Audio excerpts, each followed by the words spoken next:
Donald ട്രംപും മോദിയും തമ്മിലുള്ള ബന്ധം അറിയാത്തവരായി ആരും തന്നെയില്ല. തോളിൽ കൈയിട്ടു നടക്കുന്ന ഇരുവർക്കുമിടയിൽ ട്രംപ് പറയുന്നതിനപ്പുറം മറ്റൊരഭിപ്രായം മോദിക്കില്ല. ഇപ്പോഴിതാ US പ്രസിഡന്റ് ഡൊണാൾഡ് ട്രംപിനെ പുകഴ്ത്തി പ്രധാനമന്ത്രി നരേന്ദ്രമോദി എത്തിയിരിക്കുന്നു. ട്രംപ് ആത്മവിശ്വാസവും ധൈര്യവും വേണ്ടുവോളമുള്ളയാളാണ്. തന്റെ സ്ഥാനത്തേക്കുള്ള തിരിച്ചുവരവിന് അദ്ദേഹം വലിയ തയ്യാറെടുപ്പാണ് നടത്തിയത്. പ്രസിഡന്റ് ട്രംപിന്റെ ആദ്യ ടേമിലും രണ്ടാം ടേമിലും ഞാൻ അദ്ദേഹത്തെ നിരീക്ഷിച്ചിട്ടുണ്ട്. ഇത്തവണ അദ്ദേഹം മുൻപത്തേക്കാൾ വളരെ തയ്യാറാണെന്ന് തോന്നുന്നു. അദ്ദേഹത്തിന്റെ മനസ്സിൽ വ്യക്തമായ ഒരു റോഡ് മാപ്പ് ഉണ്ട്. ഓരോന്നും അദ്ദേഹത്തെ തന്റെ ലക്ഷ്യങ്ങളിലേക്ക് നയിക്കാൻ രൂപകൽപ്പന ചെയ്തിരിക്കുന്നു. ട്രംപിന്റെ ദർശനം നടപ്പിലാക്കാൻ അദ്ദേഹത്തിന്റെ ടീമിന് പൂർണ്ണമായും കഴിവുണ്ട്.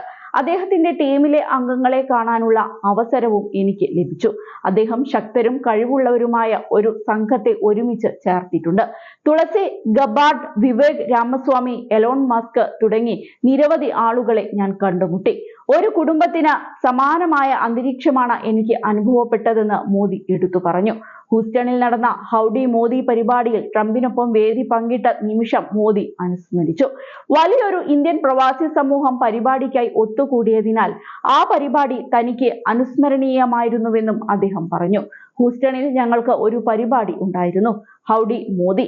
പ്രസിഡന്റ് ട്രംപും ഞാനും അവിടെ ഉണ്ടായിരുന്നു. സ്റ്റേഡിയം മുഴുവൻ നിറഞ്ഞിരുന്നു.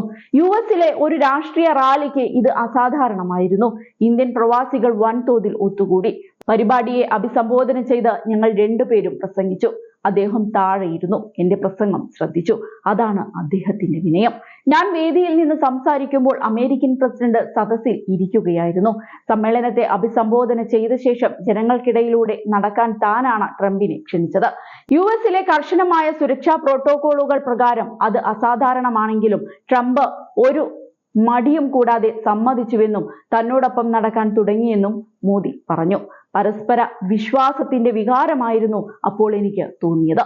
ഒരു സുരക്ഷ പോലും ചോദിക്കാതെ ട്രംപ് അന്ന് ആയിരക്കണക്കിന് ആളുകളുടെ ഇടയിലേക്ക് നടന്നു നീങ്ങുന്നത് ശരിക്കും അത്ഭുതകരമായിരുന്നു എന്നും മോദി എടുത്തു പറഞ്ഞു. താൻ ആദ്യം ഇന്ത്യ എന്ന് പറയുന്നത് പോലെയാണ് അദ്ദേഹം ആദ്യം അമേരിക്ക എന്ന് പറയുന്നതെന്നും മോദി ചൂണ്ടിക്കാട്ടി.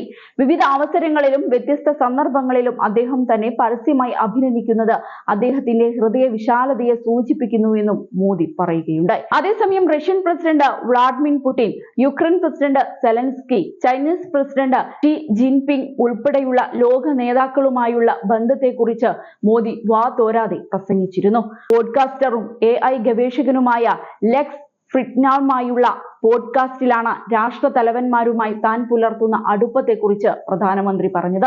ട്രംപിനെ ധീരനായ വ്യക്തി എന്ന് വിശേഷിപ്പിച്ച മോദി സെലൻസ്കിയെ സഹോദരൻ എന്നാണ് വിളിച്ചത്. ഇന്ത്യയും ചൈനയും തമ്മിൽ അതിർത്തി തർക്കങ്ങൾ നിലനിൽക്കുന്നുവെങ്കിലും ഇരു രാജ്യങ്ങൾ തമ്മിലുള്ള ബന്ധത്തിന്റെ ഭാവിയിൽ മോദി ശുഭാപ്തി വിശ്വാസം പ്രകടിപ്പിച്ചു.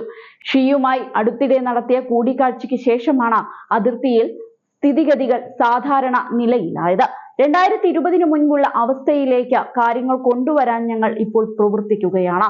പതുക്കെയാണെങ്കിലും ഇരു രാജ്യങ്ങളും തമ്മിലുള്ള വിശ്വാസവും സ്നേഹവും പുനഃസ്ഥാപിക്കുമെന്നാണ് മോദി പറഞ്ഞത്.